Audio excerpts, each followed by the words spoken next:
Morning, Stefan. Morning, Matt. Morning, Yummers. Morning, Joel. Morning, Ben. Morning, Will. How are we all? You're all very fast to jump on the stream this morning.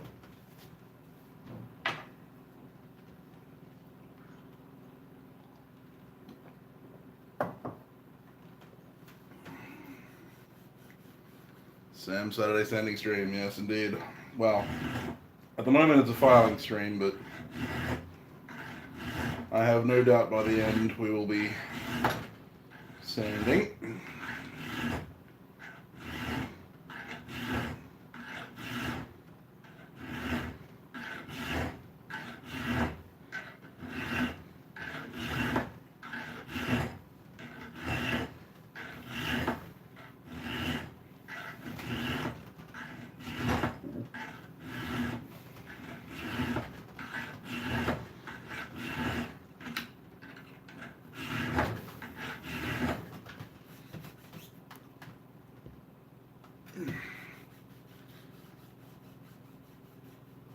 You got rain, excellent. That's good, Matt.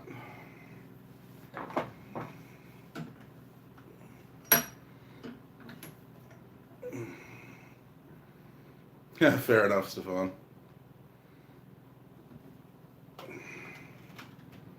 Yeah, we live in the future. That's it. It's Saturday here. Morning, Sean.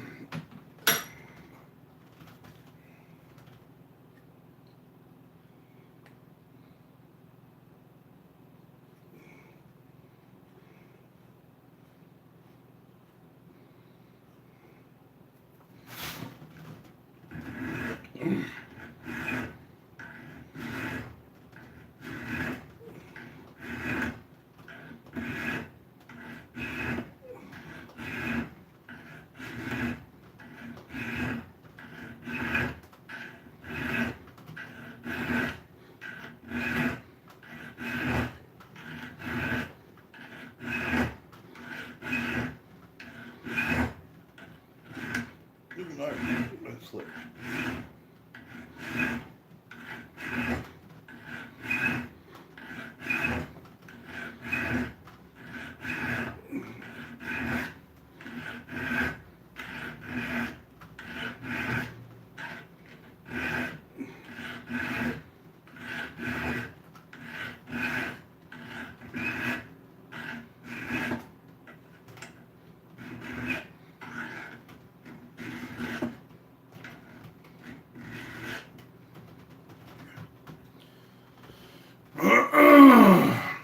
This card is for the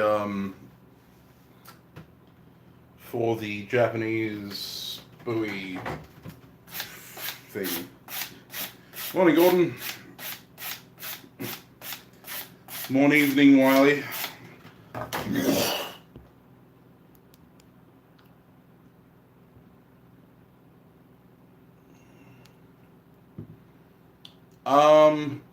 I'd say that Jillian would probably be your main mailing destination, or Seth himself. You'll have to talk to Jillian. So yeah, this is more knife show prep. That's all my life is going to be for the next 2 weeks. Just knife show prep.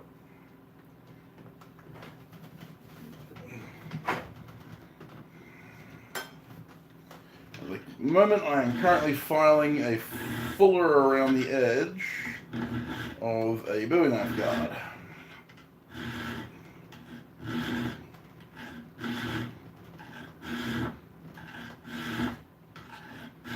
I went out and bought a brand new file for this exact purpose, because sometimes having a sharp file is the most important thing.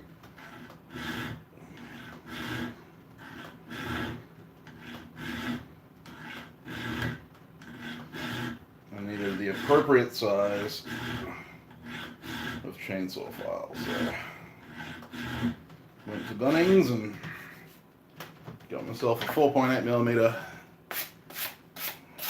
second cut chainsaw file. I'm just doing the work admirably. Unfortunately, they didn't have a Bunnings snag set up yesterday, so. Alright, Yamas, thanks for jumping in, mate. Did I do a peak cookery? No, I didn't. Hey, Chris Wilbur, how you going? I have a cookery there, but I'm not sure I'll get it finished for PKS. Morning, Dogbone.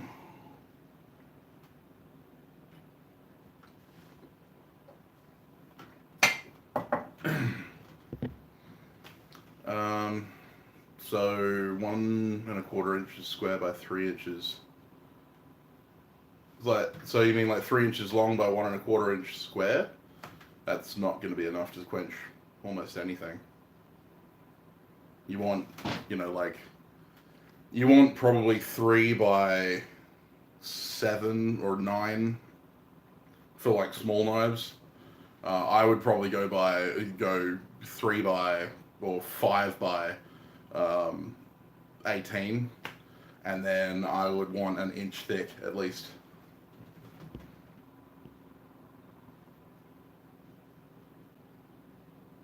Stop using my fingers for a brush. Why? Just brushing it off.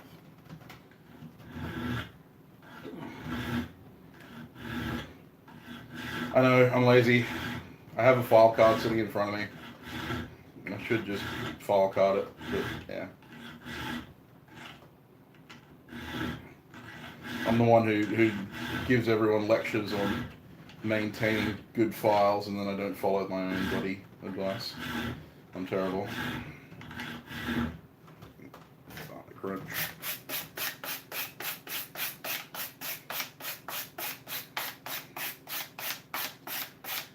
Yeah, I would love to have a wide variety of knives at this show, but unfortunately, running out of time. 4x4x30 is like pretty good, but that's 4 inches thick. That's huge. 2 weeks, yeah, 2 weeks, Will.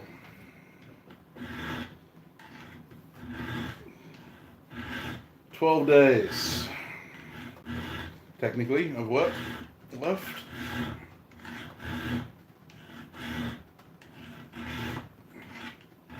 I'll get a few blades done, but I'm not going to get a large number of blades done in that time.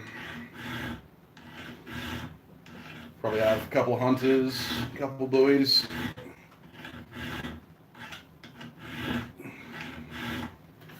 The cookery would take a little extra. I know, Ben. I won't comment. I'm doing it, see?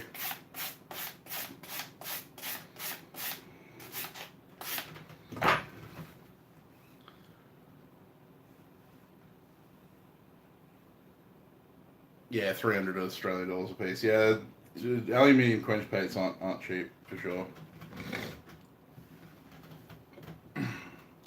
Well, that's kind of the aim. We recorded the second episode of the Forgecast last night, and this topic of the week was artistic integrity, or business integrity, which is something very important to me. And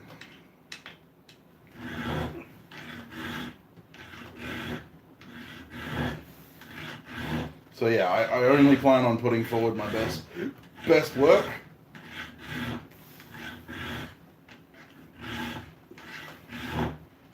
But in order to supply my best work, you have to put the time in, and I'm running out of time, so I either go for quantity, in which case my quality suffers, or I go for quality, in which case my quantity suffers. And at this stage, I'm not willing to give up on the quality of my work, so the quantity is going to have to be the thing that falls by the wayside.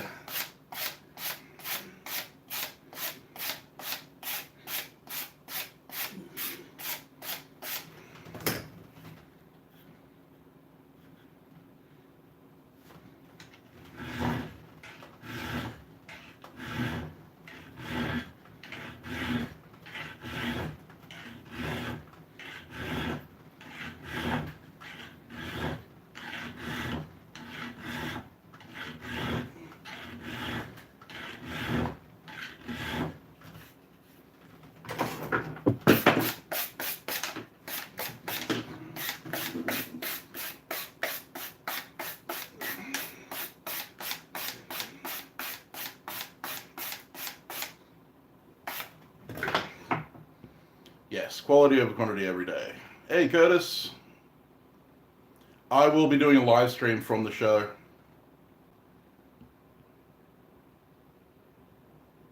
Yeah, well, it's something that I'm always on about.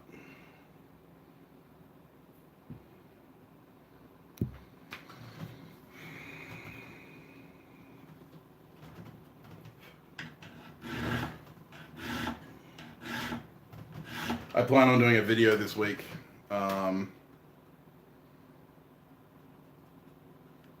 Say, is there a date? Already a date? Well, yes. February 1 and 2 is the show. I'll probably do my live stream on February 2nd, which is the Sunday, because that'll be the quieter day normally, which means I won't run into people as much. It'll be a short live stream, about 20 minutes, and I'll do a full walk around, introduce a few people, show off a few pieces of other people's work, give you an idea of what it looks like.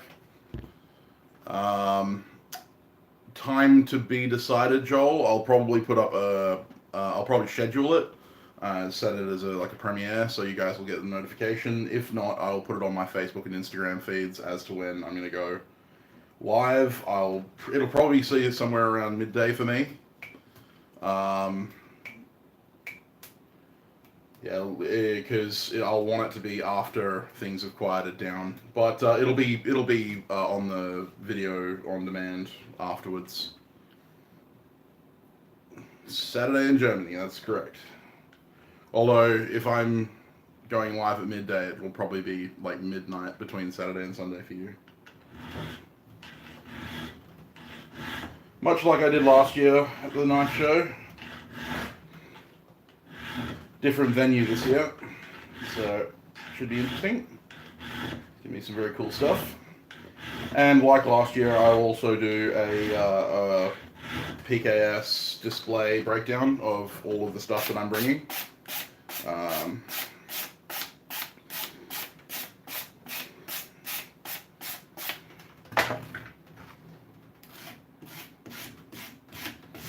So I'll do a video on all of the stuff that I've made and do some close-ups so you guys get to see.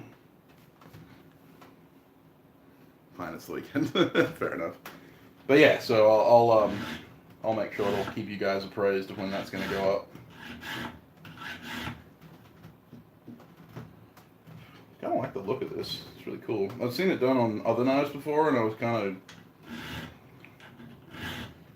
flipping back and forth as to whether I liked it or not. But now I'm doing it. I like it. It's tedious, but some of the best things are.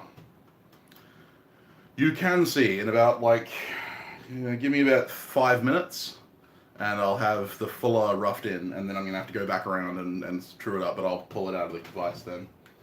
I'm almost there. I've got about 3 centimeters left.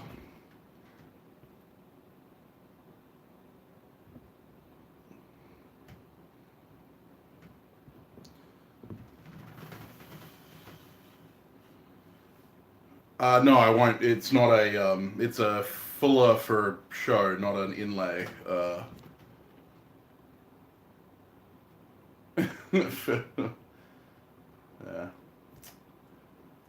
Do a user-submitted knife slide show vid. Well, that'd be cool. It's like a follower, or subscriber video, knife video. That'd be cool. That might be something I'll look into. In the year.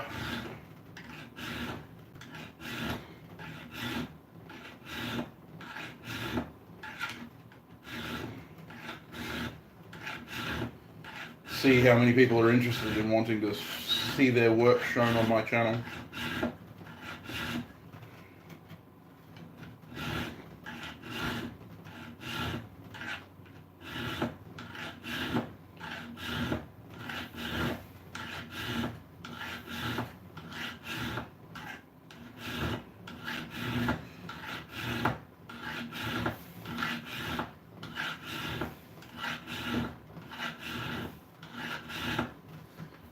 important thing is keeping this the fuller centralized, which is why I'm not talking while I'm filing, because I'm being very careful to watch what I'm doing.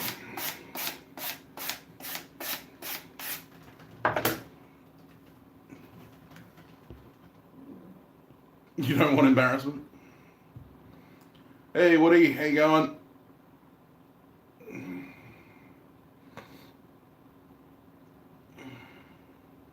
Hey, back 40. Yeah, I mean, that's something I'll look at, Curtis, for sure. And, yeah, inlays are awesome. But, yeah. Yes, we're getting the fires under control. It's rained.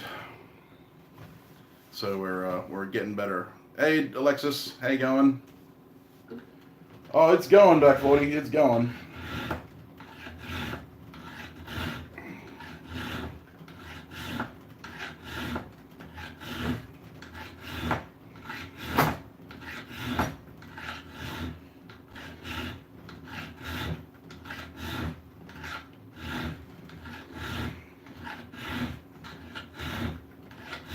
And for those of you who aren't following the Forgecast, what are you doing? You should be following the Forgecast on all of the platforms. We uploaded the first episode of 2020 yesterday, so if you're looking to get your Forgecast fix, we're now back in town. Brief respite. Yeah, I don't think I'll be taking much time off, to be honest. I did have a couple of days off recently, or the last couple of days, because I had my good friend Sam over from Canberra. Nice long Forgecast. Hey Adam, how you going?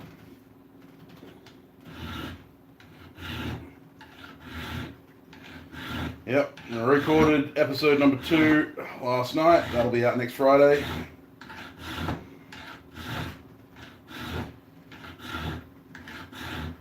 So yeah, definitely something that you guys need to get onto if you haven't already.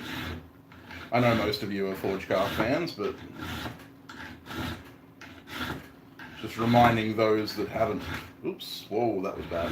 Don't do that.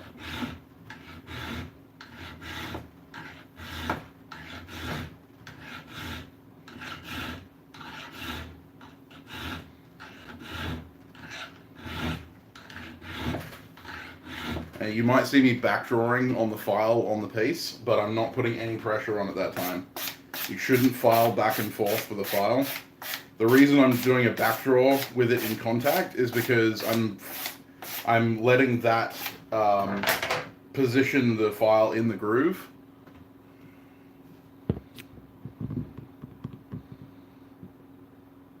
Cats and hammers.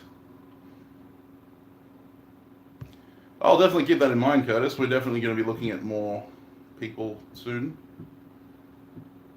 Forge cats. Can you get yourself banned, Ben?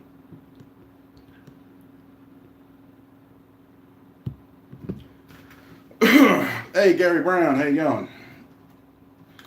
Yeah, there's been a lot of rescue efforts for the native and non-native wildlife. It's been great.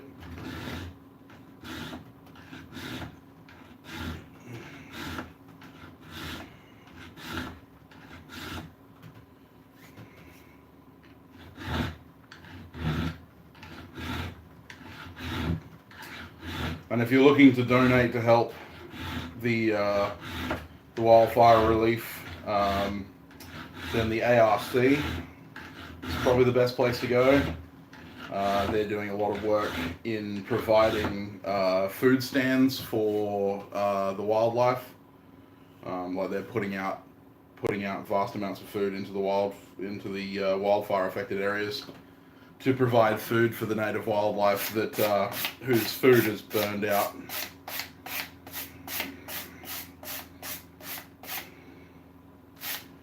Wires is also a good one. They're a rescue effort where they're rescuing wildlife that have been affected. So there's a lot of good charities out there for that kind of stuff.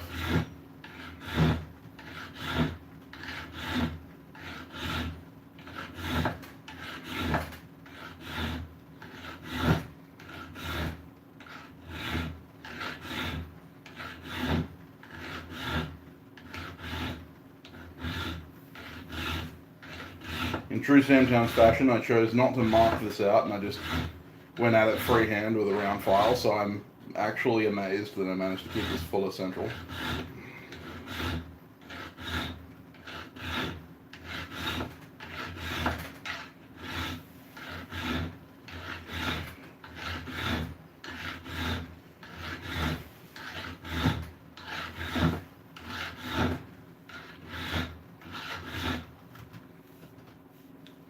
Gotta keep that file clear.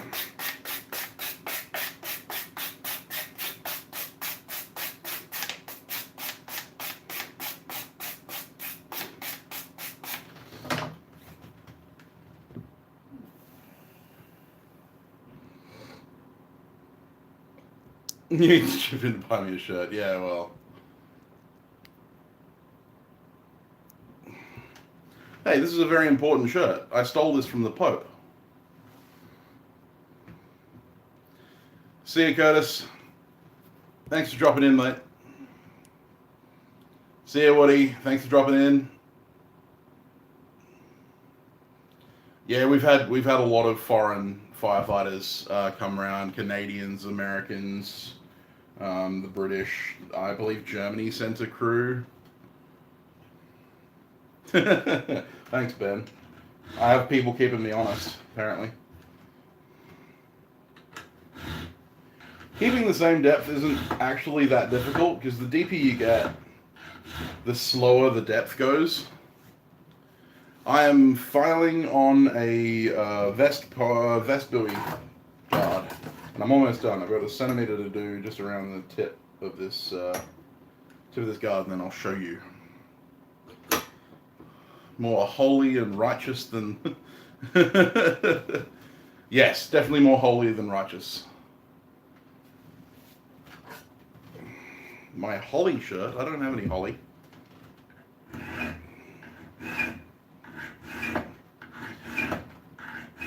Stole it from the Pope. It's the Pope's shirt.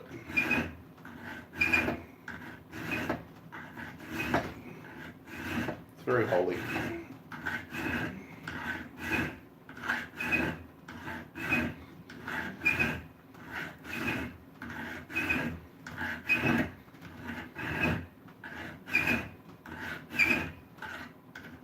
Listen to that squeal.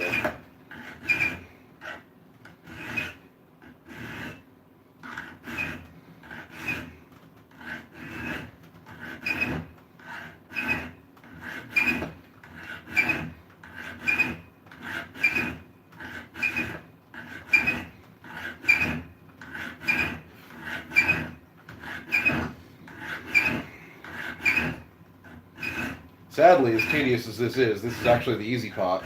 Sanding this is going to be the pain.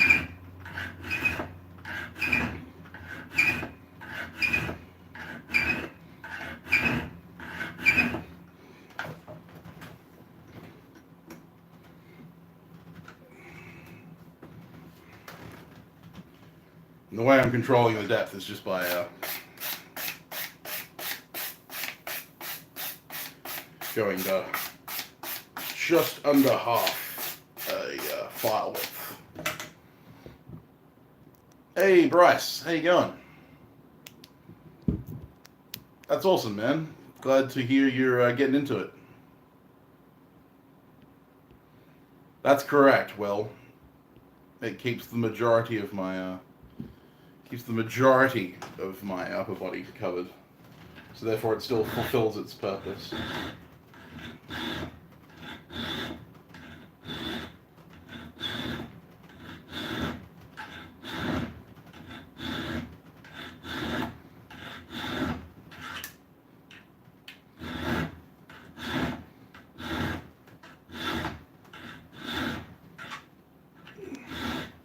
You might notice that I'm doing this.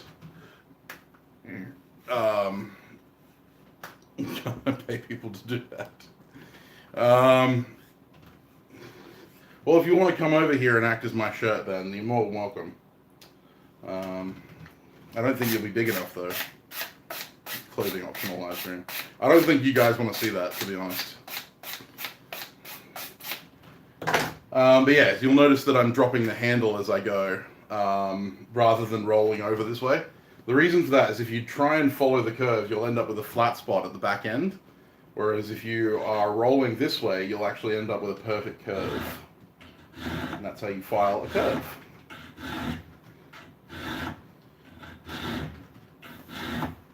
And seeing as I'm following the radius of the guard, it's important that I have a curve in it. I'm just going to finalize the depth. This is where I started.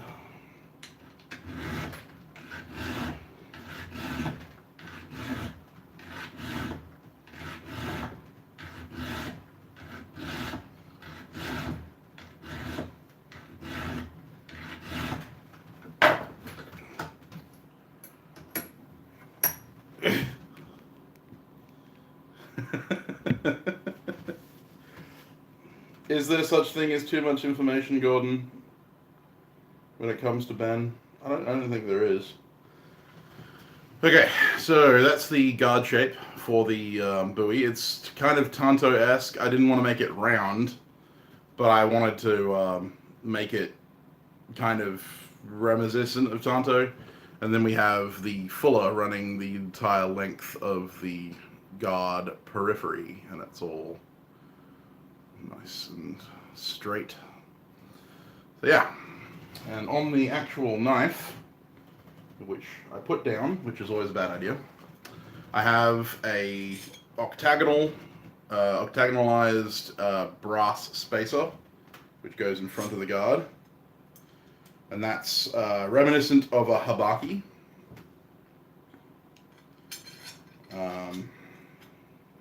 Well, that was the idea, at least. And then the guard will go on like that.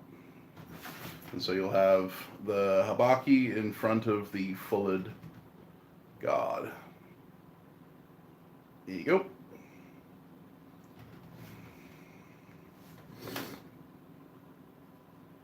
And then it'll have an octagonalized handle behind that. So yeah, you can see the habaki. Let's bring some light over.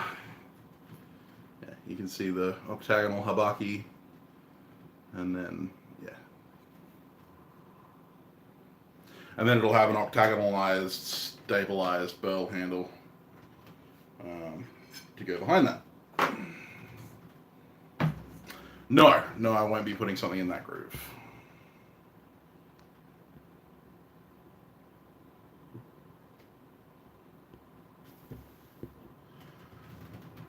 Any advice for using a 1x30? Get a better grinder? Just kidding. So 1x30s are good for very small tasks. But they tend to fall short when you're trying to do large surface areas. So I wouldn't advise trying to grind like a 2-inch bevel.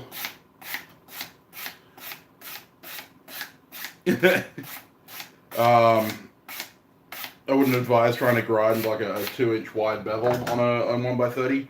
The main trick for a 1x30 is to keep the platen, make sure the platen's in direct contact with the belt. And if you can put like a reinforced platen rather than those really flimsy pieces of mild steel that they call a platen, all the better. The more rigid your platen, the better. And if you can, and the big thing is to work slowly and use fresh belts. The thing with the 1x30 is because you've got a very short belt in the 30-inch, and you've also got a very narrow belt being 1-inch, you're going to run through that abrasive really quickly. So what you want to do is take the majority of the material that you're trying to remove with the 1x30 off with like an angle grinder. Learn to get some serious control with the angle grinder, and then finalize all your bevels, get the nice clean results with the 1x30. Work really slow and use only fresh belts. You'll go through a lot of belts doing that. But yeah, that's the best advice I can give you. I've used not a 1x30, but similarly powered a 4x. I can't remember what the length of the belt was. Really short. One of those bench See you later, Gordon. See you, mate. Yeah, so like one of those bench linishes that has like the disc sander on one side and the 4-inch wide belt on it that moves at like a snail's pace, and you only get them in aluminium oxide. Yeah, well, those belts, those belt grinders, are the same thing. Yeah, no, it definitely wasn't a 42. It was much shorter than that. I think it might have been a 4x30. It was really shit. Yeah, so I took the angle grinder to it, got the angle grinder to get most of the material off. Didn't go too far, obviously, because you don't want to cut into the main finish bit. 4x36, there we go. Yeah, it was one of those Ryobi that you get from Bunnings. And so I do all of my work with an angle grinder, and then I do all the finishing cuts with fresh Alox belts on my 4x36.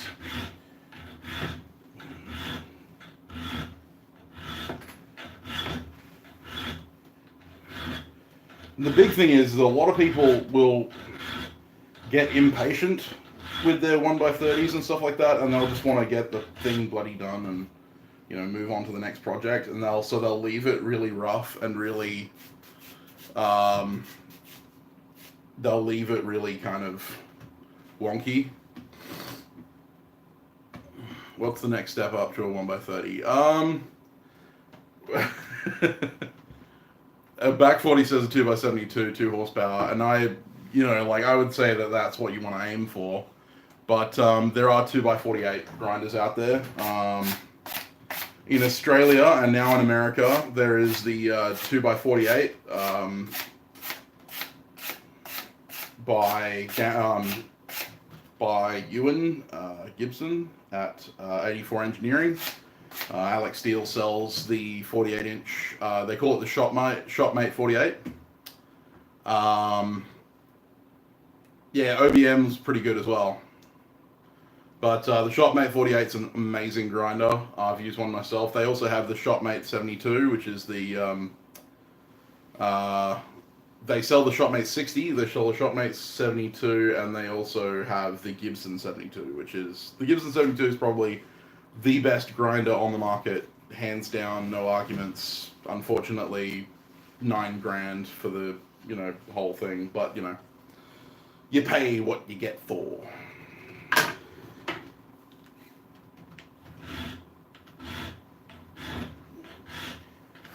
So now I'm just going along, making white passes, trying to even out my depthing, even out my wall thicknesses before I move to sanding.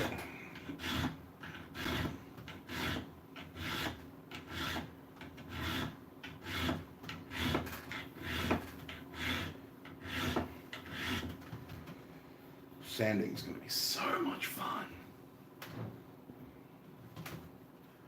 Yeah, the Shopmate 72, the Shopmaster 72 is freaking awesome. This ain't cutting it, build a 72 for myself. Yeah, 9,000 Australian dollars for the Gibson 72 with all of the attachments. I think the base cost is like $6,000.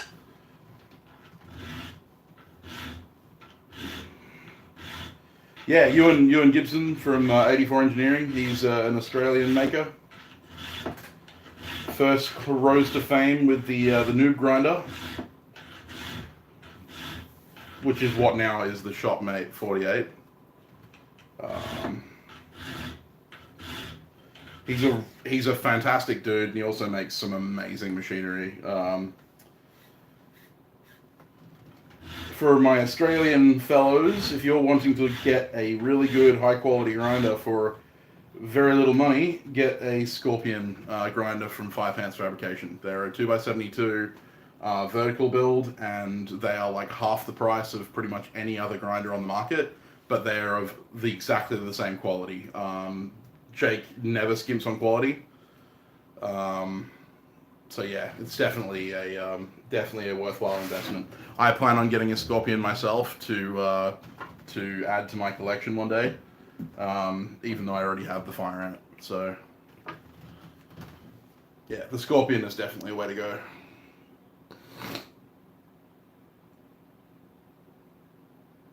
Yeah, the Grizzly 2x72 is really underrated as well, so that's a really good way to go too. Yeah, well, building your own is something you can do. I wasn't keen on trying, so I just went with purchasing one outright. Saved up for it. I originally bought the noob grinder, and if you go back on my channel, you'll see that I actually used the noob grinder in a couple of builds before I swapped out for the fire ant. The noob grinder was a good machine. I actually bought the deluxe kit that had the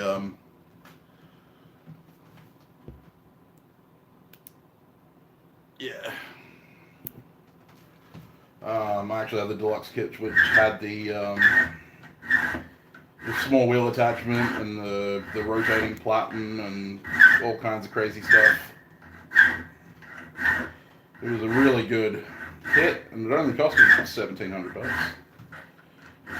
For what I got, it was quite impressive actually. But I swapped out for the fire ant, haven't looked back since.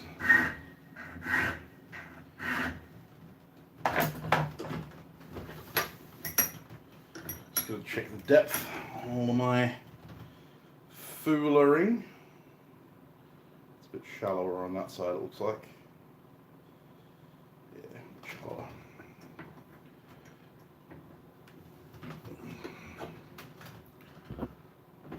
How can you keep your bevels crisp while hand sanding? Well, that's mostly practice and a hard backer. But the thing is, your bevels won't be crisp unless your grinds are crisp.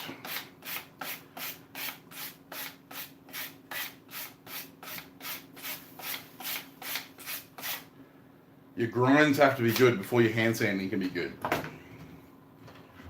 Your hand sanding will only polish the grinds. It won't. You can't reshape bevels that easily with hand sanding. It can be done, but it's not easy, so I don't recommend it.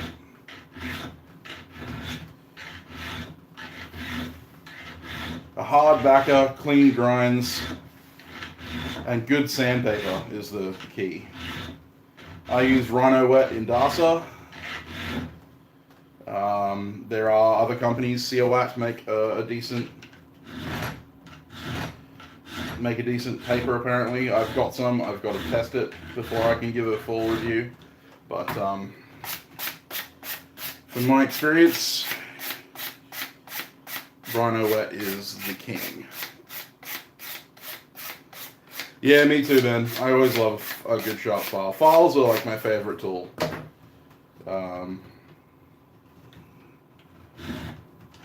Other than you, Ben. But yeah. I do love files. Good files. Unfortunately, this isn't a good file. This is a sharp file, but Heart don't make the greatest files. It's already starting to blunt, which is sad, because I only bought this yesterday and I'm filing on annealed steel. But anyway, it's done its job. It's serving its purpose.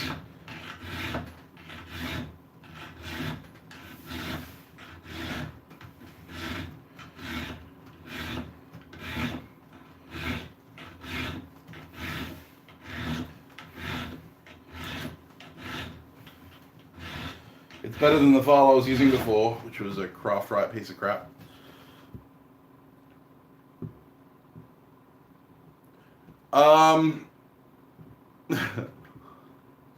Not the Forge. No, the Forge is not my favorite tool. Although it's useful, it's not. It's hard to say it's my favorite tool because the Forge itself, while necessary, isn't really a fun tool. It's just a heat source. That was the insinuation, but I love Ben. It's fine. Building an entry grinder. So the best height I find for the center of the platen is around my solar plexus. My grinder is actually a little low because it was built for normal sized people and I'm huge, so mine actually sits just below, the center of my platen sits just below my solar plexus. I've kind of got used to it by now.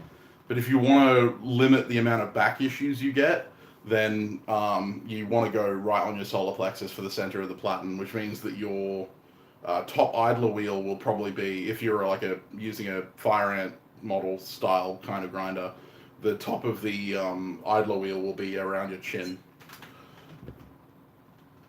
That's it, Ben. You're my favorite tool. Speaking of belts, the Cubitrons are expensive. Yes, but you get what you pay for. Hey, Cat. Hey, going? What about a 1x30? Same thing. It's all about that around that solar plexus height. Doesn't really matter. It comes down to what you get used to. I find a lot of people tend to mount their grinders either too low or too high. Like too high, you're talking about like in line with your face and doing this. You can't get any body movement with that. You can't really lock into your chest. Too low, and you're around your waist. That's pretty. That's a little too rough because you tend to spend a lot of time hunched over the grinder, focusing on the work. So that's bad for your back. Having it around that solar plexus means you can lock into your chest and get those nice solid movements on the grinder, but you also aren't bending over to look at fine detail stuff. No worries, Sean.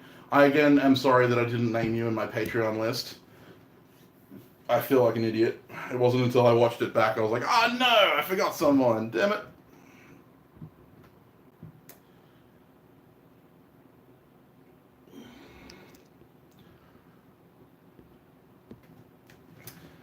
Building a new propane forge. Well, it depends on what kind of forge you're building and what purpose you want it to serve. But my big thing is make sure that you have good low density refractory, whatever it is, whether it be ISO wool, KO wool, or low density refractory bricks. Don't go for high density stuff because the higher density your refractory, the less thermally efficient it is.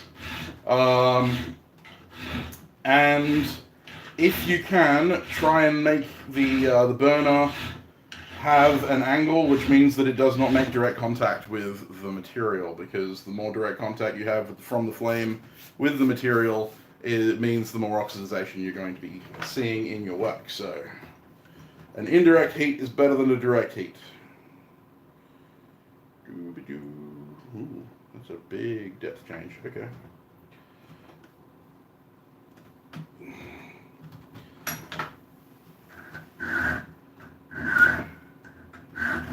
Whoa, don't move.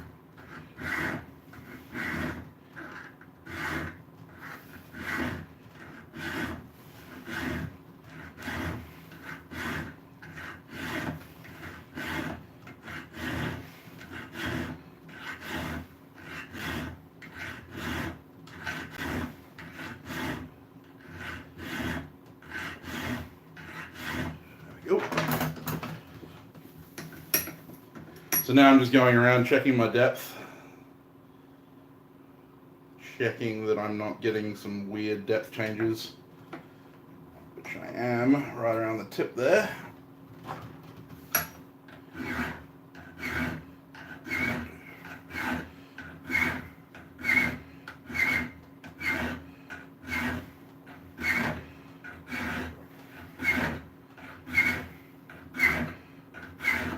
You want a nice even fuller. I haven't had an opportunity to use a ribbon burner yet, Sean, so I don't know whether that's a good idea or a bad idea, although I will say that most people that I've spoken to that use ribbon burners swear by them. The ribbon burner mafia will come after you. Hey, Chris Dixon, how you going?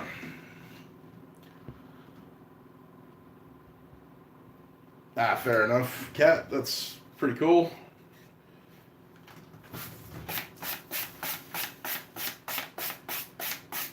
Tool burn forges are always cool.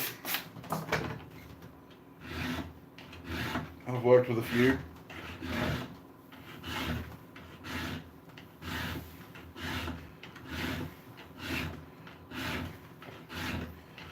We are getting there. I think we're about at the depth I want for the fullers. Good. because that means I can get onto sanding. Yay! God.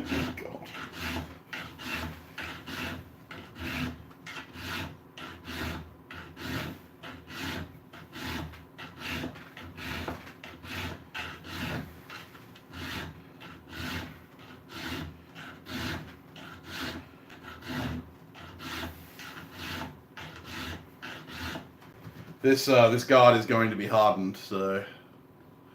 Yeah, no, like there's very little chance that you'll get a Venturi ribbon burner to work properly. The only ribbon burners that I've seen that are of any decent quality are forced air, and that's one of the reasons why I haven't done ribbon burners, because I don't do forced air.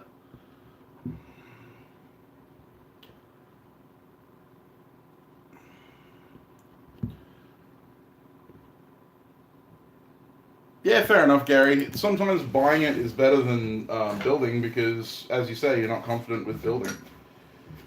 That was the approach I took with my grinder. I had the ability to build my own, but at the end of the day, I was more interested in letting someone else do all of the research and development on that one and reaping the benefits.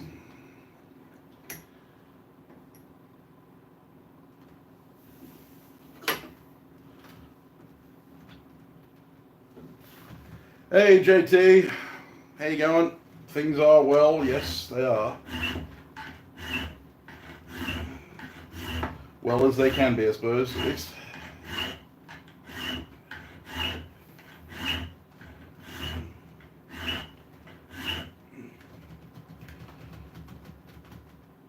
One day I'm going to sink some money into some third files.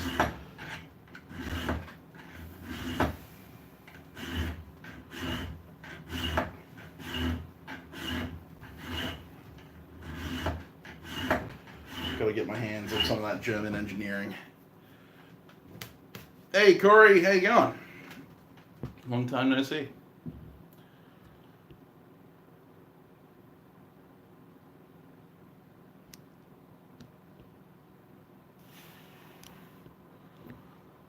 Yeah, I don't really like forced air burners because they rely on an external power source, being electricity.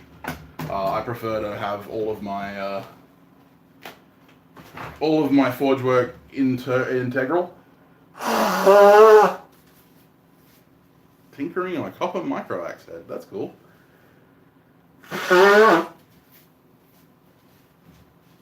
Need a damn LED light. Well, if you're willing to donate one, Ben, I'll change the globe out. But this does a pretty good job. This is actually a fluoro, so it does a pretty decent job.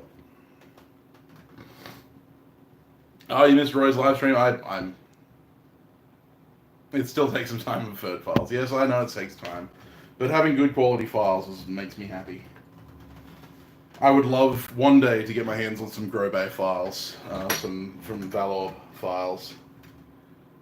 That is my dream.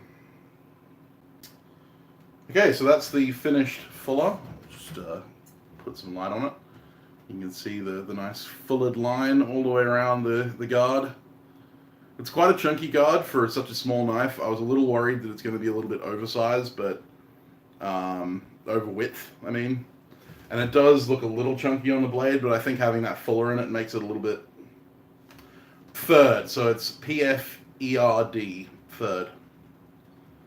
They're friggin' amazing. Hey, Ignis Metalwork, how you going? I was sleeping when Roy was live, so I definitely missed it.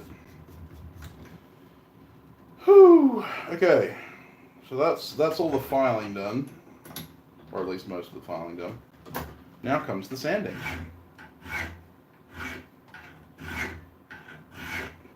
Keep seeing little spots where I've missed. Yes, it means horse. You're upright and breathing. I am as well. I am upright and I am breathing, or as far as I'm aware. I could be, just having a... This could all be some form of oxygen, I'm low on oxygen, slowly dying in my last moments, and I'm just reliving all of my life. You would never know.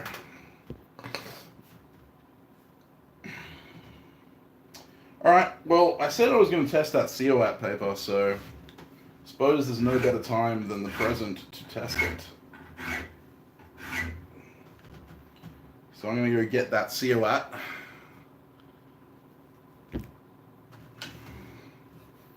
Cash, yes.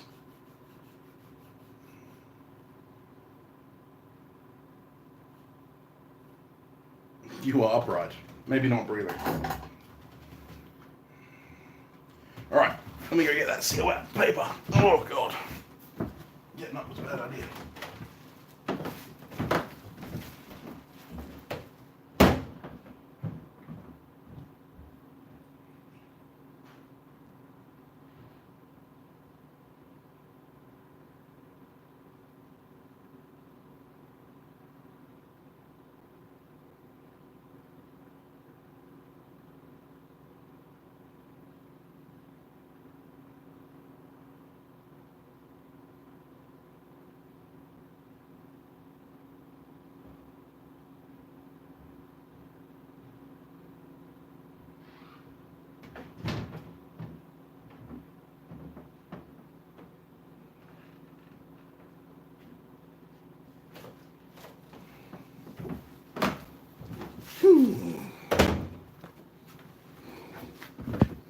Oh god. Someone grabbed the Bowie, huh?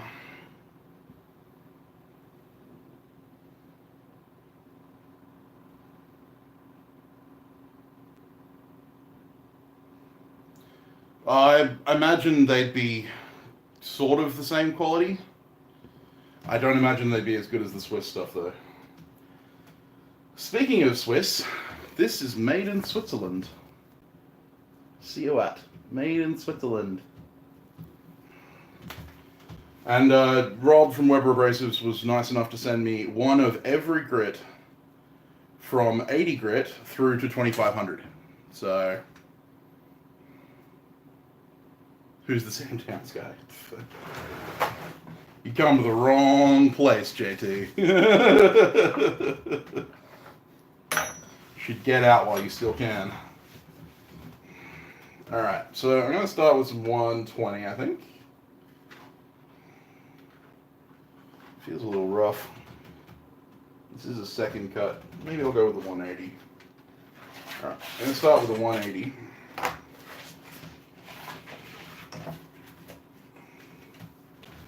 Give that a roll.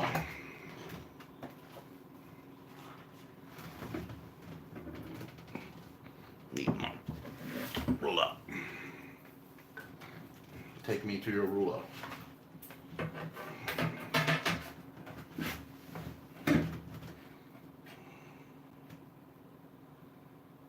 am I doing? How am I going to do this? Not like that, I reckon.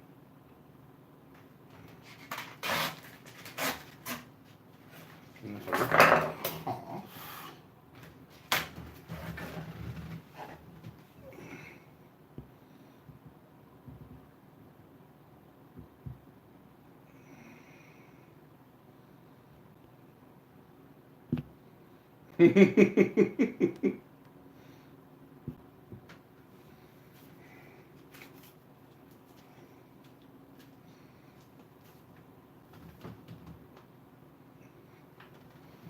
got a beer going on as you tinker. Right, well, that explains everything.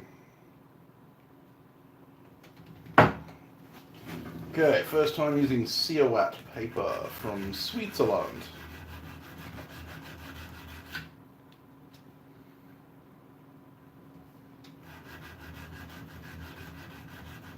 Now this will widen the fuller slightly because it's adding a little bit of width to the file.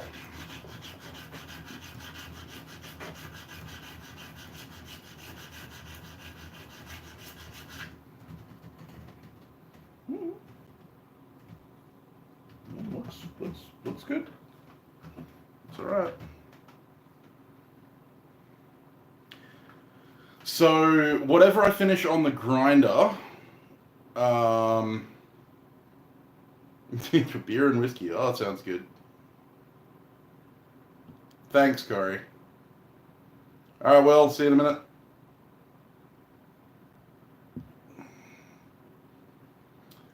So whatever I grind to, I tend to start with that grit. So if I grind to a 400 grit equivalent, which is what I normally do, I will start with 400 grit and sanding.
Hamburgers.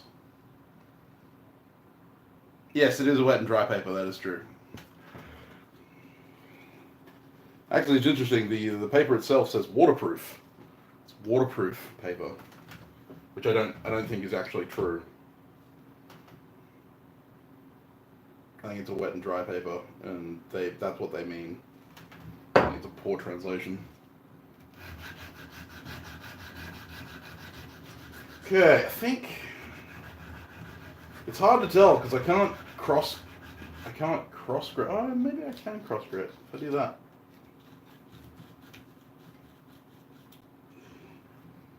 See, Mama didn't raise no fool. That's about right.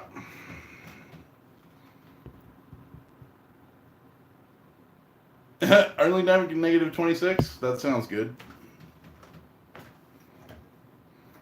That's alright, JT. Anything to support Seth, for sure.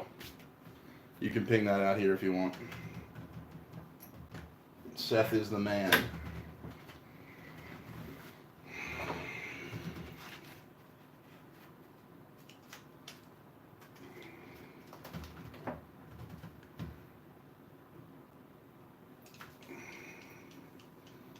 I definitely have mayonnaise on the hamburger, but you can keep the egg.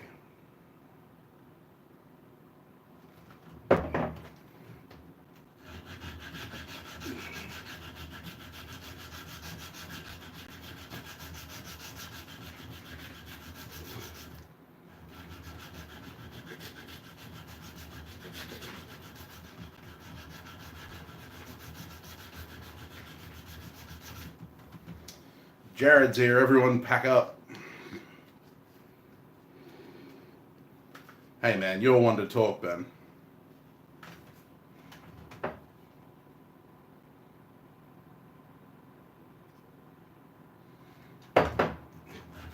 If anyone's got issues here, it's you.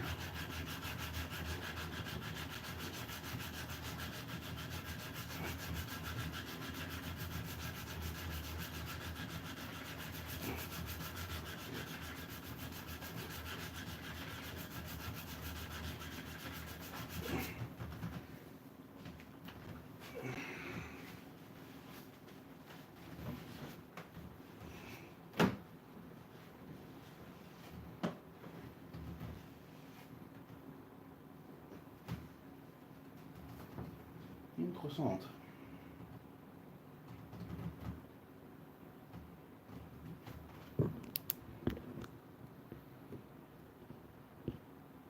Nah, I'm gonna leave it. I'm gonna leave it. I'm gonna mirror polish it, actually.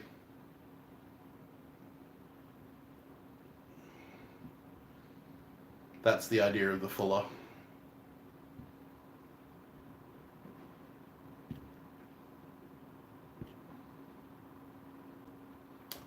Hey, Ed, how you going, mate? Prep is going.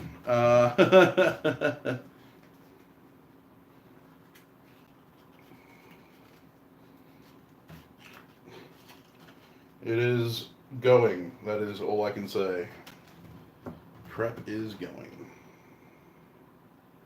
I'm currently working on the guard for the vest buoy, the Japanese hybrid vest buoy. And so far, I am liking the looks. This is going to have a mirrored fuller, textured faces, and it's going to be blued.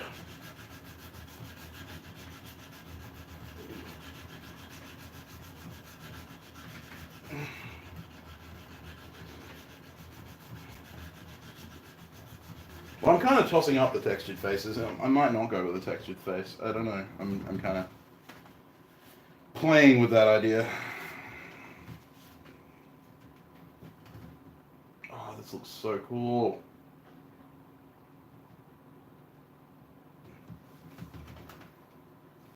Are buffing wheels worth it? It depends. Do you want to make mirror polishes? Because if you do, then yes. Oh, cool, Ed. I'll look forward to seeing that.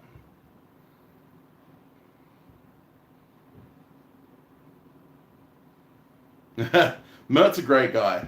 He's awesome.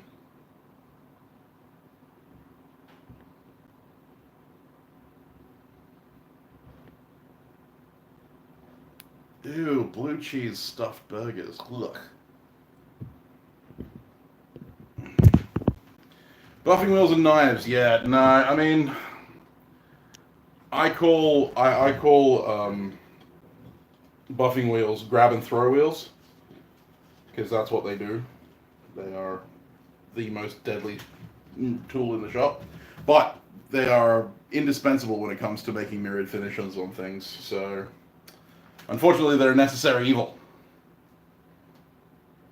Yeah, so I was talking about that earlier, Matt. I'm going to do a live stream at the knife show on the Sunday, probably. Sunday, February 2nd. And I will also be doing a video on all of the finished products that I have ready for the show. So I'll do a display like I did last year. Can you put a buffing wheel? Yes, you can put a buffing wheel on a bench grinder. Absolutely you can. As long as you've got the right arbor for it. The right holding piece. I have what's called a screw arbor for mine. They're very good. But you can also have the bolt-on arbors, which have nut and bolt assembly.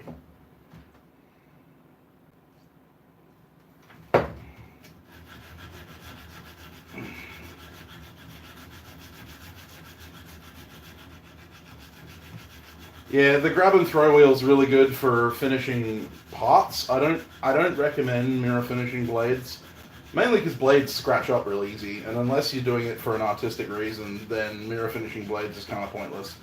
But for parts like this guard, yeah, buffing wheels are entirely necessary. But you just got to remember that the grab and throw wheel does what it says. It grabs and it throws. So make sure you're wearing steel caps, make sure you're wearing a face shield, make sure you're standing off to the side, and make sure you only ever work on the bottom third.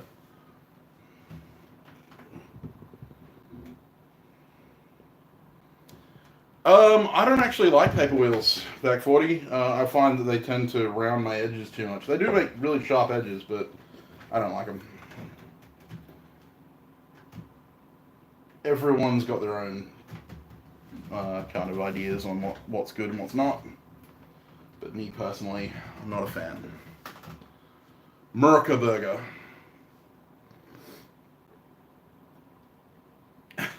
Yeah, no, I'm good. I'll stick with my good old Australian burgers. Although the quintessential Aussie burger has egg on it too, which I find ridiculous. Only egg in a burger I want is a bacon and egg burger.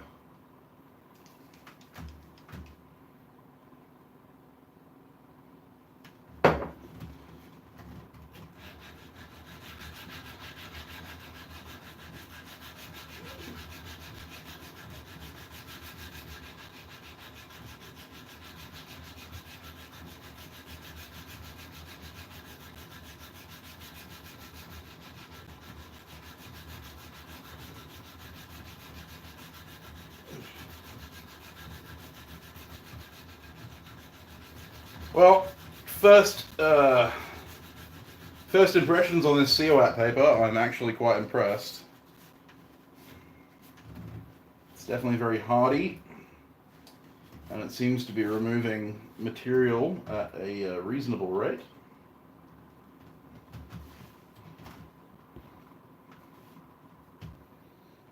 He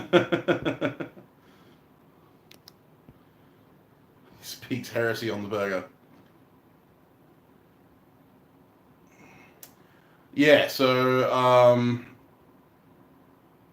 call it Australia burger.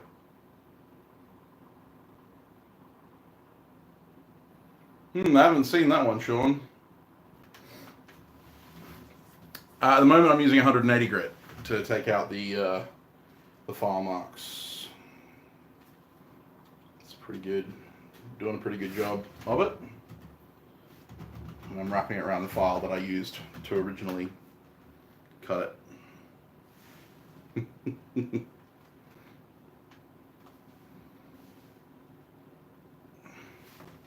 We do beetroot on burgers over here.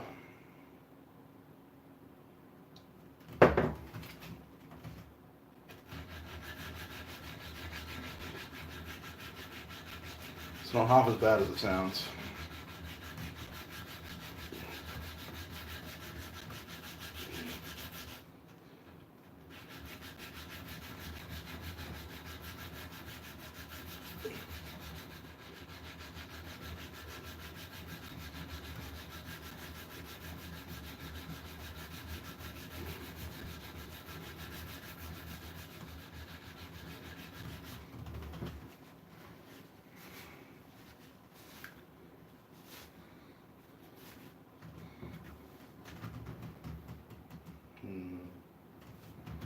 Tasty.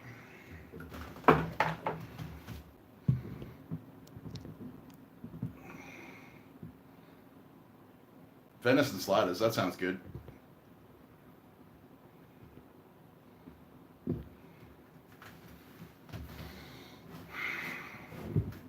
I don't know, venison with like cheese would be pretty good, I reckon. I had some venison salami from the Red Deer farm.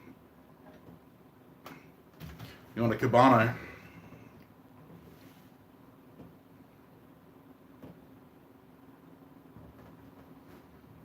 Yeah, buffing wheels are always a little bit friggin' scary. I've had a blade grabbed out of my hands, thrown into the wall. Fortunately, it wasn't into my face. It was thrown into the wall in front of me. So I was using the bottom third of the grinder like you should.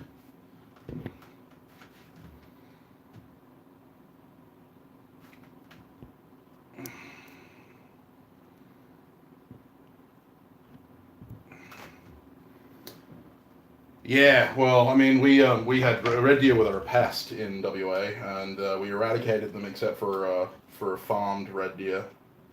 They're a massive pest over in Queensland. That's where I get a lot of my antler from. It's Queensland. My uncle goes deer hunting every year and sends me the antlers that he picks up. Either the sheds or he cuts them straight off the deer he catches, because he doesn't really do the whole mount thing. He hunts for food, so.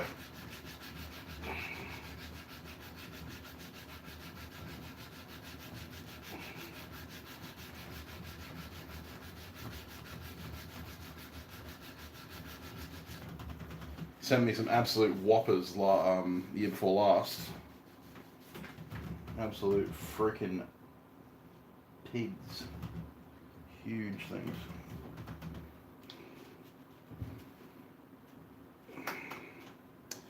We are slowly getting there. Hey, Bob. Did I see Bob showed up? Yes, you do have to use compound. Yeah, I've had a friend who had a knife buried straight through the top of his foot, out the bottom, from a buffing wheel. I've also had a friend who had a piece of his nose removed when a piece of sheet steel got caught in the wheel. So yeah, buffing wheels are scary. I've never had a serious injury off them, knock on wood. But, yeah, buffing wheels are definitely the scariest tool in my shop. I use mine sparingly.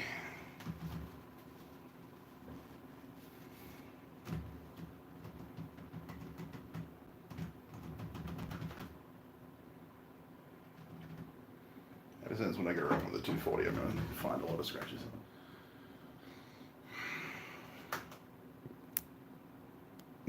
No more talk about axes. I haven't had a proper Gimano before. We're a little far from Cuba here.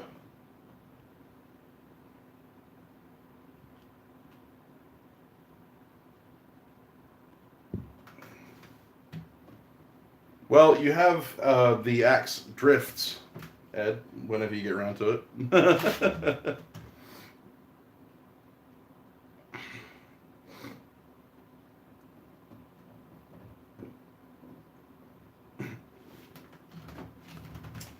Well, JT, it looks like you've got your marketing chief here.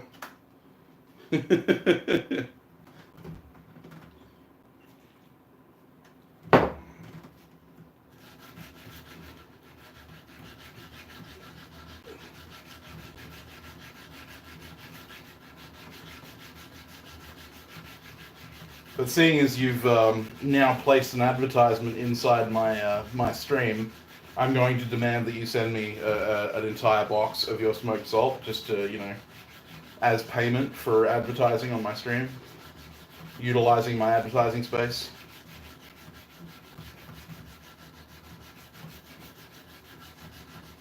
You can take it out of Corey's paycheck.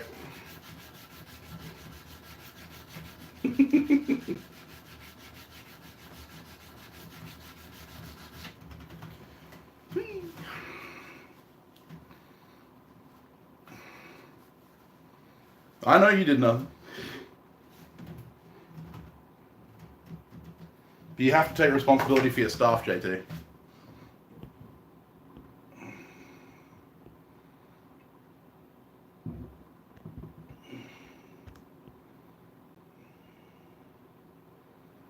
No, that's cool, Ed. That's cool, Ed. That's technically an axe.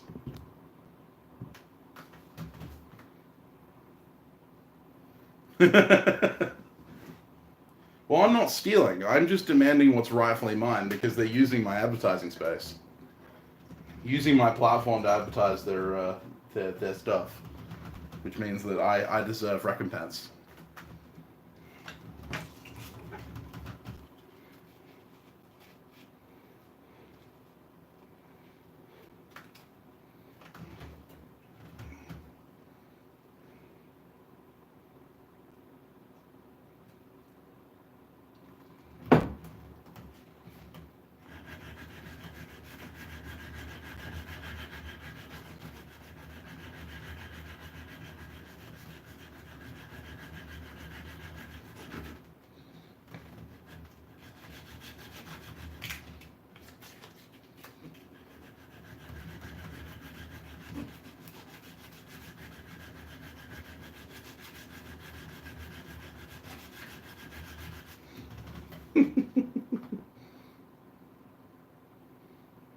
No, it's all good, Ed. Next time.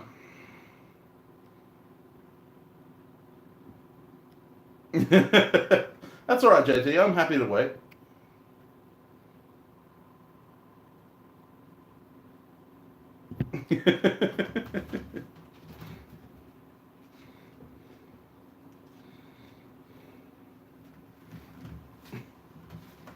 Just kidding, buddy. It's okay.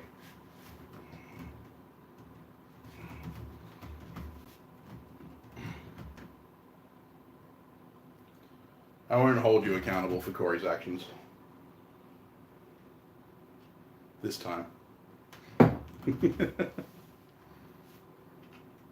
Well, this is true, JT. This is true.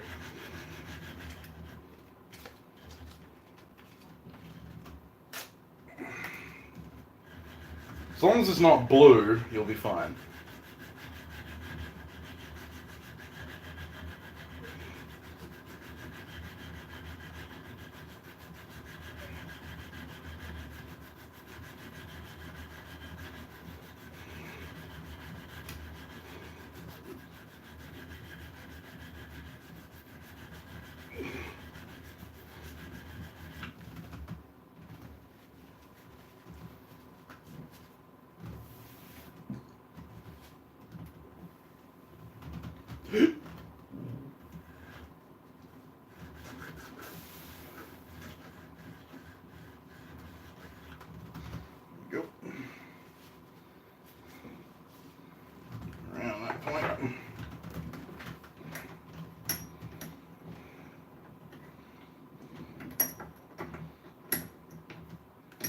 the other way. There we go.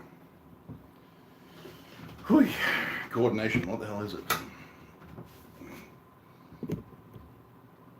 No, a 2-inch diameter pin would definitely make a hammer. If you think it's hardenable, then maybe cut off a sliver, heat treat it, see if it does harden.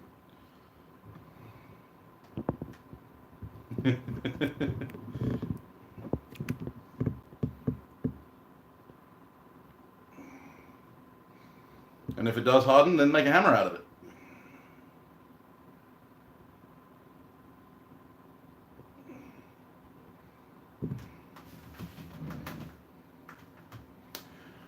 So the reason I'm using WD-40 in this case is because it clings to the surface a little bit better. The water just tends to run off when it's on a rounded surface. The other reason is because I'm filing on a piece of steel, which I don't know how long I'm going to be filing on this or sanding on this for, and I don't want it to rust because that would just be annoying. So I'm using WD-40 instead, but mostly for the clinginess. 13 days, I believe, Bob. It starts on the 1st of February, though the 31st of January I probably won't be working on knives, so I've only got like 12 days left.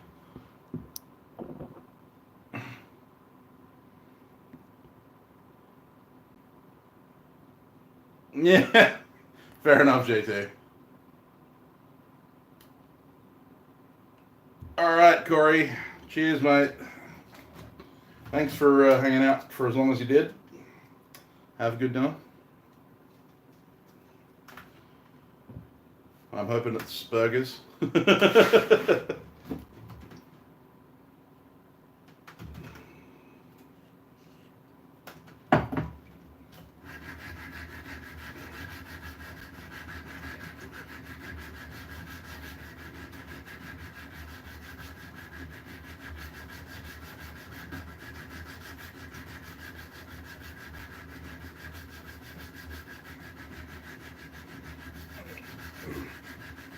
Now, if I was really set up, I would have had a bastard cut chainsaw file, a second cut chainsaw file, and a fine or hand smooth cut chainsaw file to do all of this work, and then I could have started with like a 240 grit and not have to worry about doing this rougher grit section, but I don't have that many files, so. See you, Will. You leaving? Oh, see you later, mate. Have fun with the goblins. Hey, how you going, Mike? Long time no see. I'm sorry, but your package is going to have to wait until after knife show. I think I already said that to you, but just in case I didn't, there you go. It will be coming, I promise. And Joel Murray Timbers will be at the show, so I might actually be able to pick up some really cool stuff to send with you, with the stuff.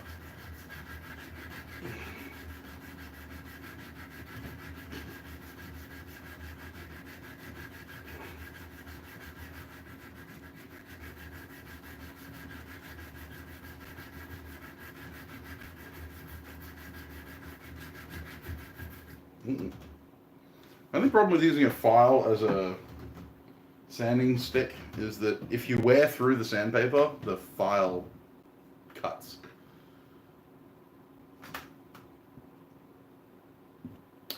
If at all possible. So, well, it's a big subject. Files come in, obviously, various shapes. They're basically just a piece of steel with teeth cut in it. Most of them are machine cut these days, but you do still get hand cut rasps and stuff like that. Oreo rasps are hand cut individually, but the main difference about files, other than their shape, is their cut. You have double cut and mill cut. So double cut is where you have one cut going, say, 30 degrees this way, and then you have another cut going over the top going 30 degrees this way to create individual diamond-like teeth. And that lowers the surface contact with the material, which means that you remove more material. Whereas with a mill cut or a single cut, you have a single one long stroke cut. And what that does is it means that you get a lot more surface contact. You also get a cleaner finish. Now, so single cut and double cut. The double cut is the more aggressive as single cut. But then in single and double both, you have normally 3 ratings, 3 in the main ratings, but then you also have extra ratings on top of that.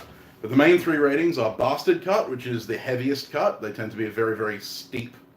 They tend to be a very steep cut, very deep. They are very aggressive, and they leave a very rough finish. Then you have your second cut, which is normally a halfway between a bastard cut and a fine cut. So this is a second cut. This is a second cut chainsaw file. This is a mill second, so it's got. It's actually no. This is a double cut second. I can't show you because the teeth are very, very fine. But this is a double cut chainsaw file. Most chainsaw files are double cut, whereas most standard needle files, like this one, are single cut.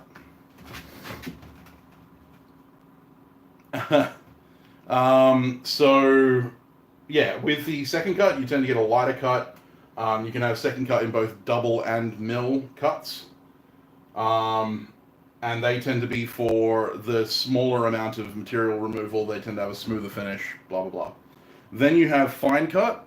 Fine cuts tend to mostly be mill cut files, so they tend to be the single cuts rather than double cut files. But you can get them in double cut as well, and they are just the finer the cut is just the lighter the cut of the teeth. So the teeth are just less deep, which means that they take out less material with each stroke. And then after that, you can get mill smooth, which is the next level down from fine, and then you get hand smooth, which is the finest you can get. I do have at my feet right here. So this is a mill fine cut. I don't know if I'm going to be able to. So this is a mill fine cut file. It's got a single cut. The teeth are incredibly close together, so it's really hard to see the. You can hear how fine that cut is. And then this is a bastard double cut. So this is a really, you can hear how rough that is. It's got very, very chompy teeth. And you can see that it's double cut. So it's got a line of cuts going this way, but then when you come here, it's got a line of cuts coming across that. So it creates that diamond-sized tooth. Diamond-style tooth. Most of my files, the ones I tend to use a lot of, are second cut because I don't like having the super bastard cuts for most of my work because I don't need to remove a lot of material. I have a few bastard cut files, but they tend to be for like stock removal, shaping.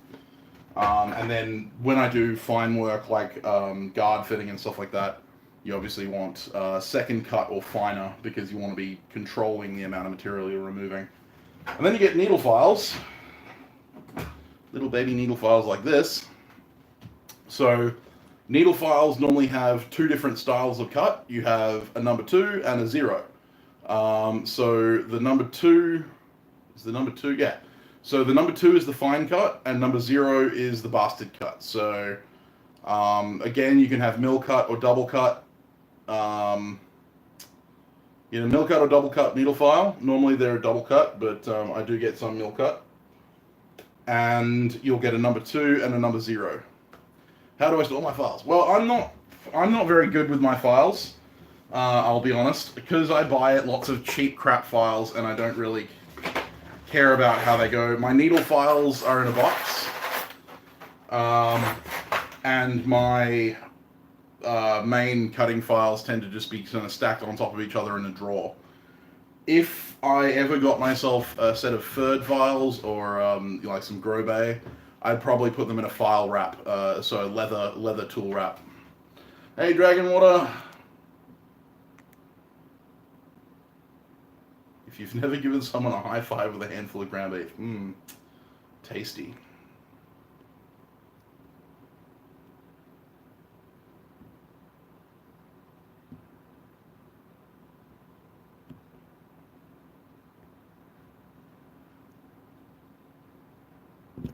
So hopefully that that explains things.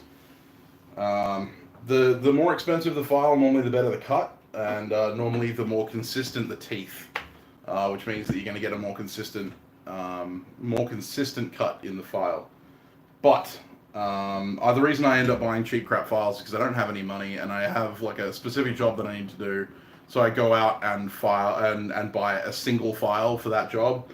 For instance, I bought this 4.8mm Hart chainsaw round file for cutting this groove. That's all I bought it for. I'll probably end up finding use for it, no worries, but that's exactly what I bought it for. And the Hart files, whilst not inexpensive, aren't great. They're actually not good. They blunt real easily. So, unfortunately, a third file of the same diameter is about twice the cost, but they are definitely well worth it because they stay sharp for longer. Yes, yeah, absolutely. The sharper, the better, the more expensive the file, normally the longer they last. See you later, Bryce. Thanks, mate. Hopefully you can catch them in the future. Thanks for hanging out.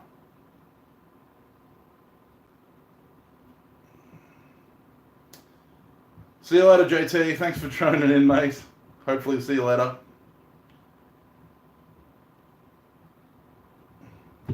Oh yeah, definitely clean your files. Always have a file card. This is a cheap, crappy Trojan file card, but file cards are a desperate necessity when you're working with files. But yeah, so definitely file cards indeed. I do have some Barco files, which are some relatively high quality files. So this is a Barco. This is a bastard cut hand file, and this one came with a factory safe edge, but the factory safe edge is crap on this file. I need to grind that factory safe edge back a little bit, and it's also a second cut, which it's also a double cut. So I'm not a huge fan. Not a huge fan, but she does the business. She does the work.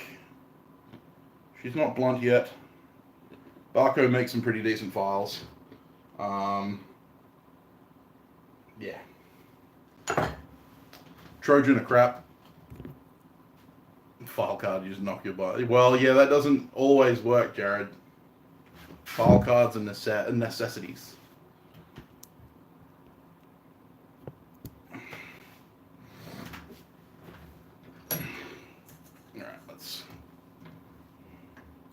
Yeah, wire brushes can work. The advantage of a file card is they tend to be much finer toothed than a standard wire brush, and they also have much shorter teeth, which means that they're a lot more aggressive in getting those chunks out of the teeth and preventing checking on your work. Checking is when you pick up a piece of metal in your file teeth, and that causes those really big scores in your work.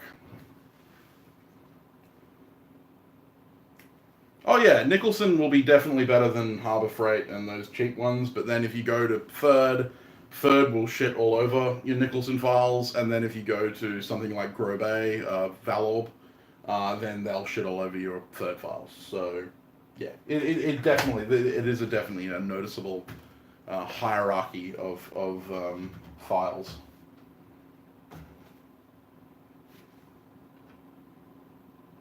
Is this wider than that? Yeah, it is. Just a little bit. Well, that's a booger. I don't know why I have to do that. It's alright.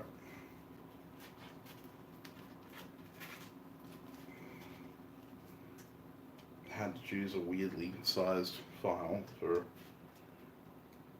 this fuller.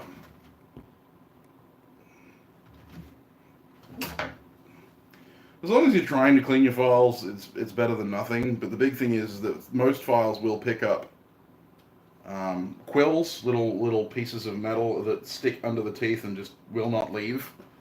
And in that case, you desperately need a file card, because the file card is what's going to get that quill out.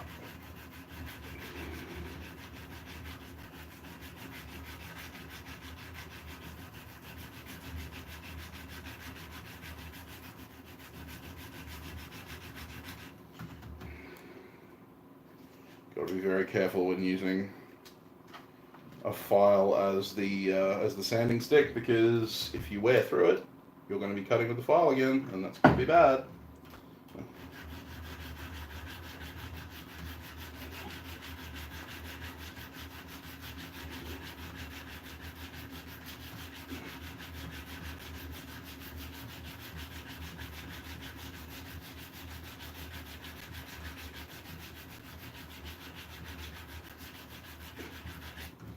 Especially when you get your fine there.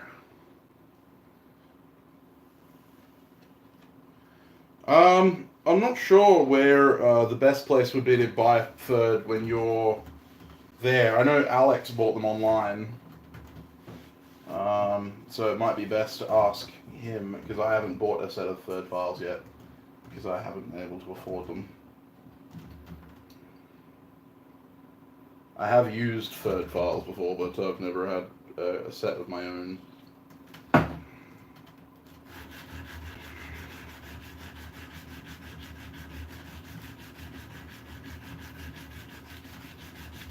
I'm not sure if you can like buy them directly off the third website.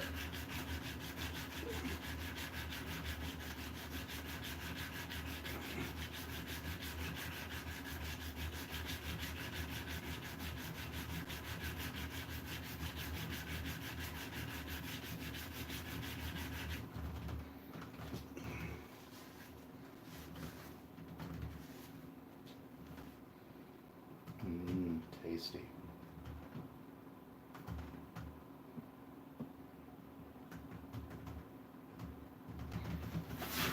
Whew, I'm liking this groove. Yeah, if anything seems sketchy, then just don't buy it, because it's better to not get scammed.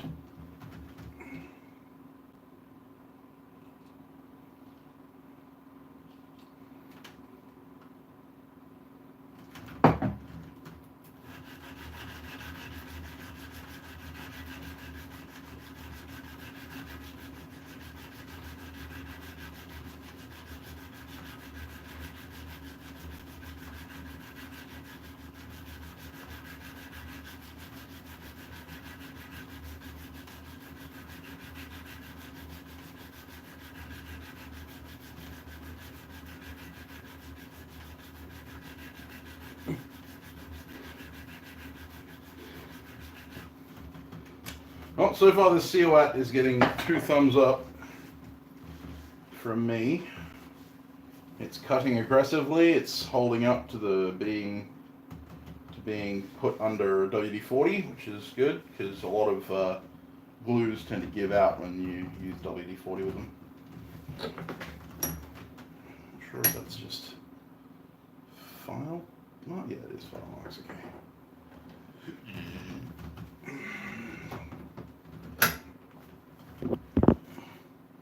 See you, Chris. Till next time, mate.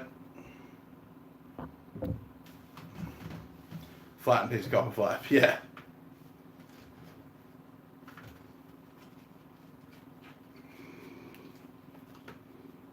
That's a good way to go. I actually tend to use a graver to dig out the really bad ones. Just very careful not to touch the teeth with it.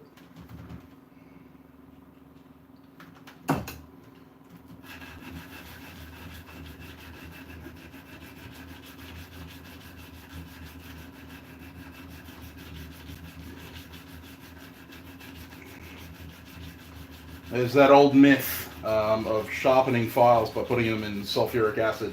One of the reasons that kind of works is it actually eats the quills away that are stuck under the teeth, and it sort of etches the teeth back to sort of sharp, and so they last a little while. But it tends to thin the teeth out quite badly, so it'll blunt really quickly. But in a pinch, if you sink some files into some vinegar for 24 to 48 hours, you can get a little bit more sharpness out of it than if it's like completely worn out. But it doesn't actually sharpen them so much, it just kind of clears them.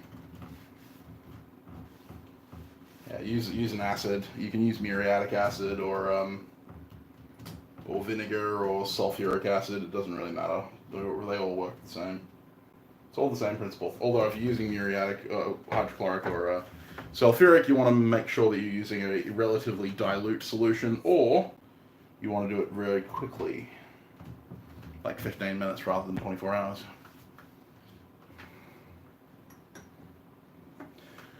Well, back 40, it does depend on what, it depends on what pressure I'm running at, but normally about 5 hours. Stepped on a frog. Normally about 5 hours for most of my forging. I'm definitely getting there.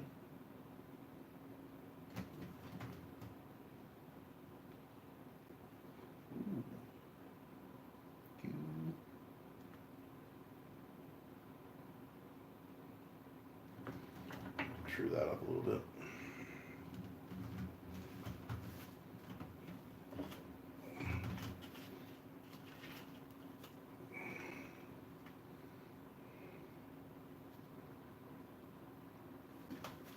About 5 hours for a tank. It's saltwater frogs. Yeah, lye is also, well, it's a basic.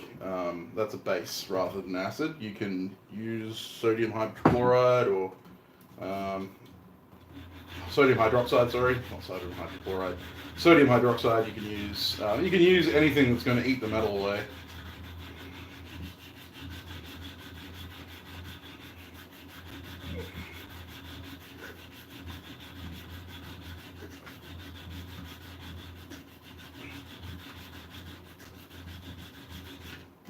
I promised sanding, didn't I? I told you it was going to be sanding. You were warned. All the bloody sanding.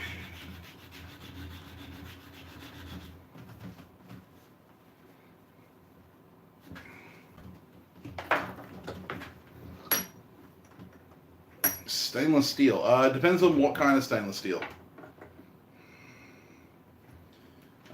If you're talking about like a martensitic stainless, like 41, like 440C or 420J, 12C27, that kind of stuff, then be careful when forging if you want to forge, because it can crumble quite easily. But otherwise, yeah, power tools when you're doing grinding and stuff like that, because it's really, really abrasive resistant. And that's true of your like 3 series stainless as well. If it's a non-martensitic stainless, then it'll still be relatively tough to forge. Some of it can be relatively soft, but yeah, it'll be relatively tough, and it'll also be fairly abrasive resistant. So, just yeah, abrasive resistance tends to play over filing, grinding, all that kind of stuff.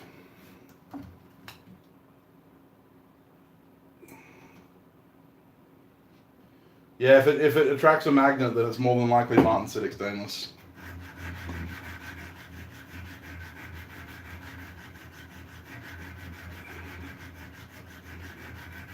That's what Jared's getting at.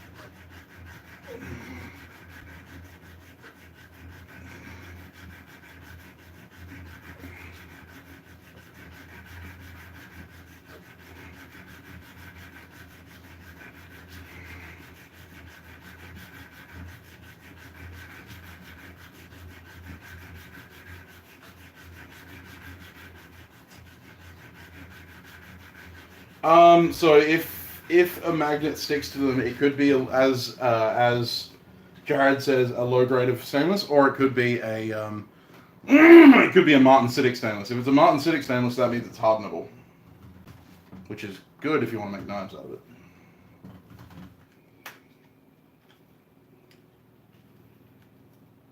And for stuff like 440C, you don't even need quench plates. You can do it in oil.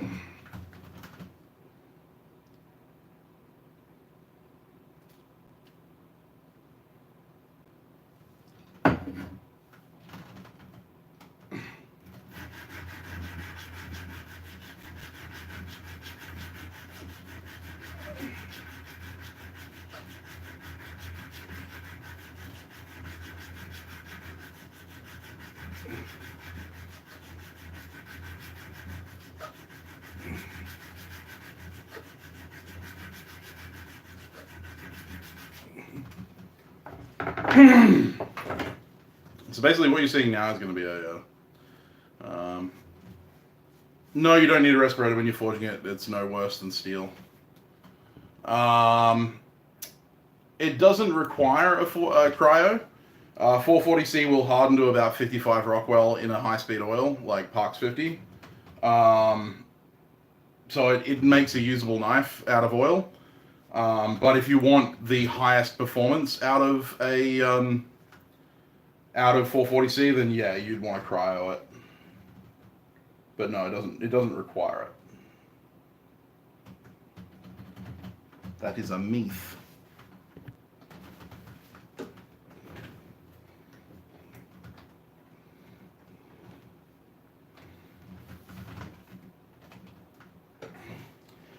And that's the main reason why a lot of 440C knives that you buy, like from China and stuff like that, tend to be relatively soft, is because they've only been oil quenched. They haven't actually been cryoed.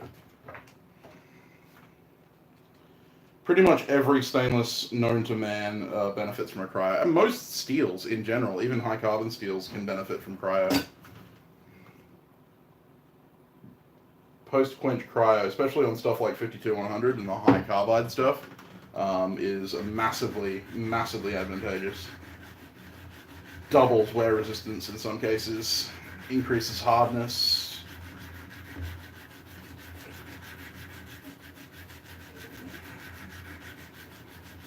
One day I plan on getting a liquid nitrogen DWAR for that kind of stuff. But I want to get my heat treating oven first. I have an order of Horton's Q high speed on the way, so got to up my heat treating game by like 600%. Mythbusting Mondays. Cryo treatment is a soak in liquid nitrogen. Cryogenic. Getting very, very cold. Well, that would be dependent on what you feel your knife is valued at, Back 40. I mean, I've traded knives for steel before. I've traded hammers and axes and all kinds of stuff. Yeah, dry ice and isopropyl alcohol is a really good way to do a kind of cheap at-home cryo treatment. If you fill a DWAR full of isopropyl alcohol and dry ice, you can get it down to about negative 210, I think, which isn't quite as cold as liquid nitrogen, but it'll do better than nothing. Liquid nitrogen is what you're supposed to use. That's what I advise, but yeah, you can get doing at home with isopropyl alcohol and dry ice.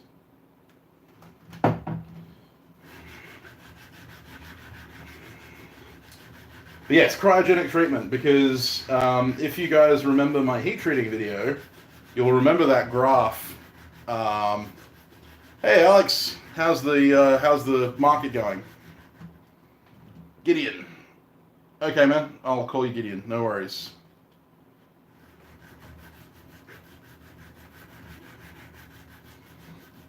Sorry, Ignis. That sucks. So yeah, if you remember my heat treating video, you'll notice that the perlite nose doesn't ever actually touch the bottom along the time, and you can see that the days just, you know, like it goes from like 1 second, 5 seconds, a minute, 2 minutes, out to months. And the reason for that is because the steel never completely converts, or at least it doesn't completely stop converting.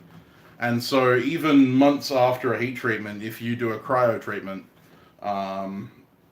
you can get it down to some seriously low temperatures and actually convert more of your steel into martensite. Use RV antifreeze. 110. Okay, negative 110. Cool. Yeah, that's right. Negative 110, and then nitrogen is like negative 140 or something. Not 240, because that's absolute zero. Well, that's good, Alex. I'm glad for both of you. That's awesome, man. Is used vegetable oil? Yes, used vegetable oil is fine. It is a medium speed quench, so it won't harden some really. It won't harden to the highest degree. It's good for stuff like 5160 and stuff like that. But yeah, used vegetable oil is more than fine. It will have a relatively low smoke point, so you will get a lot of smoke, maybe a bit of fire, but that's that's neither here nor there. I currently use rice bran oil, which is a vegetable, which is a sort of vegetable oil, which has one of the if not the highest smoke point for a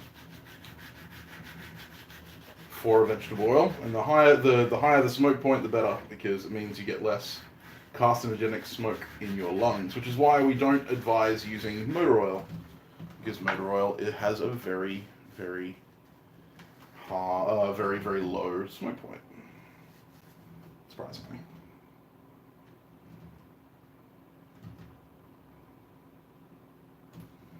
Yeah, don't tell Niels Vandenberg if you use canola oil. He doesn't like it.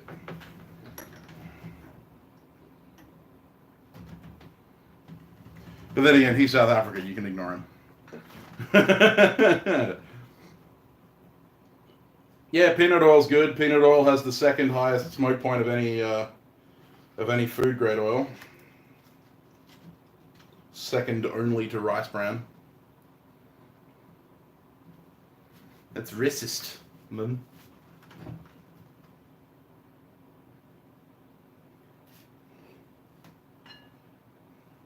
It's alright, he can take it up with me.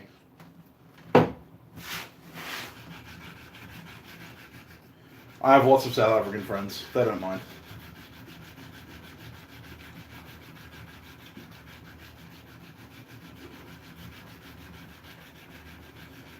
Niels is an awesome dude. I can't wait to actually talk to him on the show or otherwise. When we have him back for another episode, which I have no doubt we will. And if anyone says episode of what and is not being ironic, then they're going to get banned.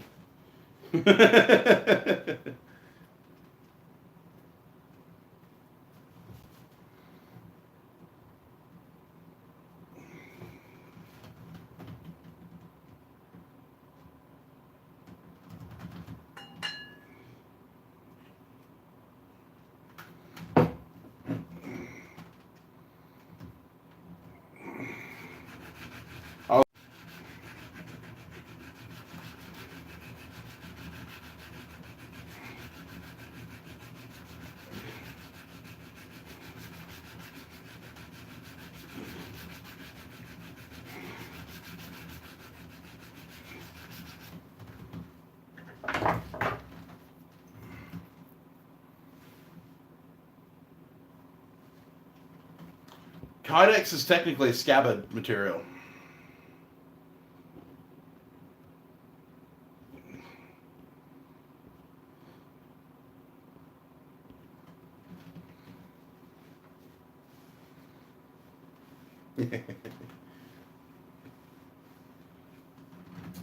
Yes, Kydex.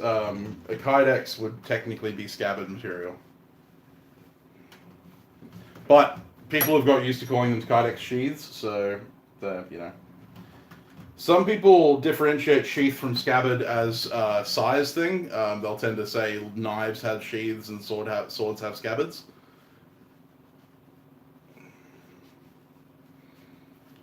But yeah, the original difference was sheaths were soft and scabbards were hard.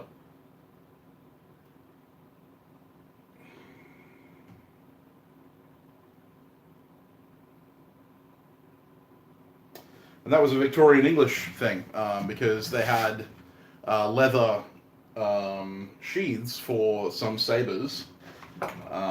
Actually, famously, the Indians, when I'm talking Indian, I'm talking India. The Indians had sheaths, leather sheaths, and the British had steel scabbards. So. Yeah, heat anything up enough. Yeah, it's true. Dots, not feathers. That's racist, man. Okay, so we've got the fuller to 180 grit. So it's looking a little bit more shiny. Looking a little shinier. Getting a little wider because we're getting a bit deeper. And I have wandered in a couple places, which there's nothing I can do about that at this point. I still need to polish the outside, so I think I'll hopefully be able to fix that fix it in post, as they say. I'll fix it in post.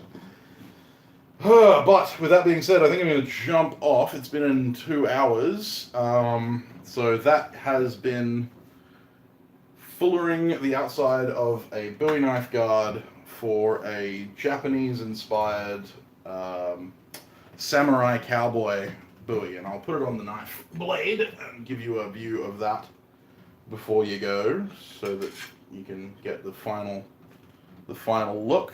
We've got the fullered with the brass habaki stand-in.